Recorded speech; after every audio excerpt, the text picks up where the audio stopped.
नमस्कार, मेरा नाम है डॉक्टर पुरु धवन और आज इस वीडियो में हम बात करने वाले हैं नींद के बारे में कि नींद का हमारी किडनी फेलियर से क्या रिलेशनशिप है। आपके माइंड में भी क्वेश्चन आ रहा होगा कि नींद का और किडनी फेलियर का क्या रिलेशनशिप हो सकता है। मैं आपको वही समझाने की कोशिश करूंगा इस वीडियो के अंदर। तो पहले शुरुआत करते हैं एक छोटे से क्वेश्चन के साथ। वो क्वेश्चन मेरे लिए नहीं है, वो आप सभी के लिए है। आपने एक ह्यूमन को, एक इंसान को 100 साल तक जीते हुए देखा होगा।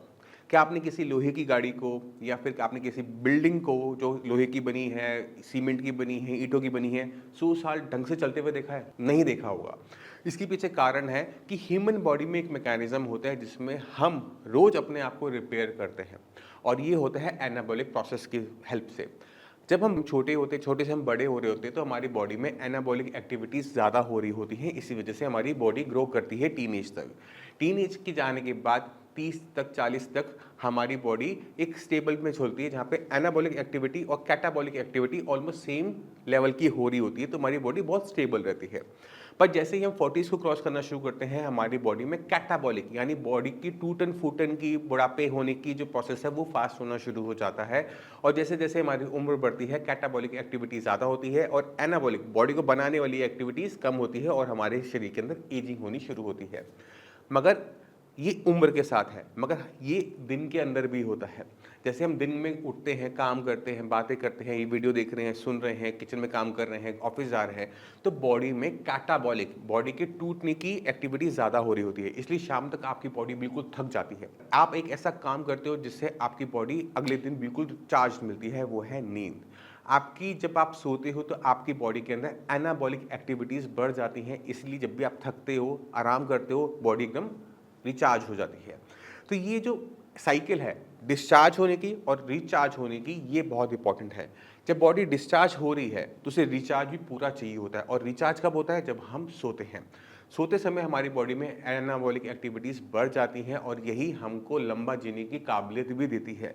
अगर हमारी बॉडी में एनाबॉलिक एक्टिविटीज़ ना हो तो हम इतना लंबा सर्वाइव नहीं कर सकते। और अगर आप पूरे के पूरे एनिमल किंगडम में जाके देखोगे, जो भी एनिमल बहुत लंबा जीता है, आपने ध्यान देखा होगा कि उसकी जो स्लीप है, उसकी जो मूवमेंट्स है वो कम होती हैं। स्लीप ज़्यादा होती है, मूवमेंट्स कम होती हैं। तो आपने अपनी बॉडी के अंदर नींद की कंसेप्ट को समझा। अब इस कंसेप्ट को अब किडनी के साथ समझने की कोशिश करो। मान लो कि अगर आप नींद कम लेते हो या नींद कम आती है, सो नहीं पाते हो, रोज़ 2-3 घंटे सो पाते हो या फिर रात को आपको 2 या 3 बार यूरिन के लिए उठना पड़ता है, तो दिक्कत क्या होती है कि बॉडी में एक चीज़ तैयार होती है जिसे हम कहते हैं स्ट्रेस। आपकी बॉडी हमेशा आपको थकी हुई महसूस होगी, भारी महसूस होगी, कुछ काम करने का मन नहीं करेगा। और इसके साथ एक और चीज़ डेवलप होती है, वो है हाई ब्लड प्रेशर। अब सिर्फ हाई ब्लड प्रेशर बन रहा होता तो अलग बात थी, बट स्ट्रेस से एक और चीज़ भी पैदा हो सकती है, वो है डायबिटीज़। तो अगर हम देखें तो बीपी और शुगर ऐसे दो बड़े कारण हैं जिसकी वजह से 80% लोगों की किडनी खराब होती है। तो अगर आपकी नींद प्रॉपर नहीं है तो हम क्या देखते हैं कि बॉडी में स्ट्रेस डेवलप हो रहा है और स्ट्रेस की वजह से जो बीमारियां पैदा हो सकती हैं वो पैदा हो रही हैं और वो लॉन्ग टर्म के अंदर किडनी को नुकसान पहुंचाती हैं। अगर किसी भी टाइम में अगर आप 2 रातें नहीं सोए, कोई दिक्कत नहीं होगी। आप तीसरे दिन सोगे, सब कुछ बराबर हो जाएगा, सब कुछ ठीक हो जाएगा। बट अगर यही हैबिट में बना रहता है, कंटिन्यूसली बना रहता है, रोज़ रात को आपको उठना पड़ता है या नींद नहीं आती है, आपकी मेंटेलिटी डिस्टर्ब रहती है, स्ट्रेस लेवल बहुत ज़्यादा है, बीपी बन रहा है, शुगर बन रहा है, खाना आप खा नहीं रहे हो, कुछ अच्छा लग नहीं रहा, तो उसका इम्पैक्ट सिर्फ किडनी पे नहीं पड़ता, पूरी बॉडी पे पड़ता है। और किडनी पर भी पड़ सकता है डिपेंडिंग अपॉन कि कौन सा ऑर्गन आपका वीक है। अगर ब्रेन आपका वीक है तो ब्रेन की आपको दिक्कत होगी, किडनी वीक है तो किडनी की दिक्कत होगी, लीवर खराब है, लीवर वीक है तो लीवर की दिक्कत होगी। डिपेंडिंग अपॉन कि कौन सा ऑर्गन आपकी बॉडी में सबसे कमजोर है, सबसे पहले टूटना शुरू करता है। तो आपने ध्यान क्या रखना है, अगर आप किडनी फेलियर के पेशेंट हो तो आपने अपनी नींद को देखना है, अपनी स्लीप को देखना है कि आपकी जो स्लीप है वो अच्छी हो। कम से कम 8 घंटे की नींद ज़रूर हो और वो उसमें कोई इंटरप्शन ना हो। या ना हो कि आपको रात को उठना पड़ता है क्योंकि आपको प्रोस्टेट की दिक्कत है, आपसे यूरिन होल्ड नहीं होता, या फिर आप कोई ऐसी मेडिसिन लेते हो सोने से पहले जिससे आपको बहुत ज़्यादा यूरिन आता है और पूरी रात भर आप उठते रहते हो। ऐसा आपने कुछ नहीं करना। अगर आपको प्रोस्टेट है, शुगर है, तो आपको ध्यान क्या रखना है कि आपने अपनी मेडिसिन जिनसे यूरिन की फॉर्मेशन ज़्यादा होती है 6 से 7 बजे तक आपने ले लेनी है। और 6-7 बजे के बाद आपने पानी का इंटेक बहुत कम कर देना होता है, जिससे आपकी बॉडी में यूरिन के रास्ते पानी जो एक्स्ट्रा है वो तो निकल जाए, बट एक्स्ट्रा पानी बॉडी में भरे नहीं। इससे क्या होगा कि जब आप सोने का टाइम आएगा, 10 बजने के आसपास का टाइम आएगा, तो आपकी बॉडी में एक्स्ट्रा पानी नहीं होगा, यूरिन फॉर्मेशन बहुत ज़्यादा नहीं होगी और रात को जो आपकी नींद टूटती है यूरिन करने के लिए, वो कम टूटना शुरू होगी।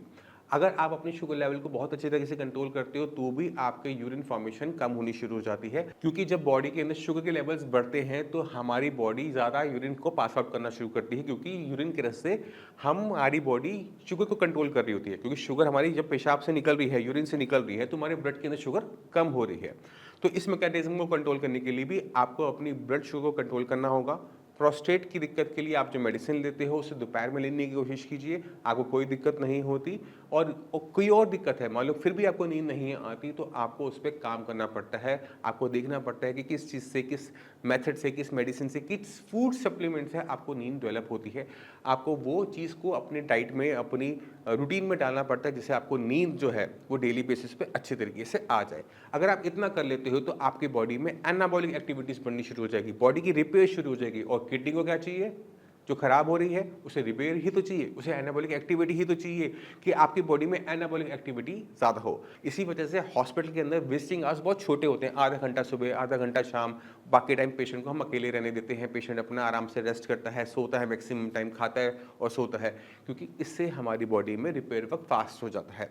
अब मैं आपको ये नहीं कह रहा कि आप पूरा दिन सोते रहो, मैं आपको ये कह रहा हूँ कि 8-9 घंटे, 10 घंटे की अच्छी सी नींद आप अपनी डेली बेसिस पे ज़रूर लो। आपकी बॉडी आपको भारी महसूस नहीं होनी चाहिए।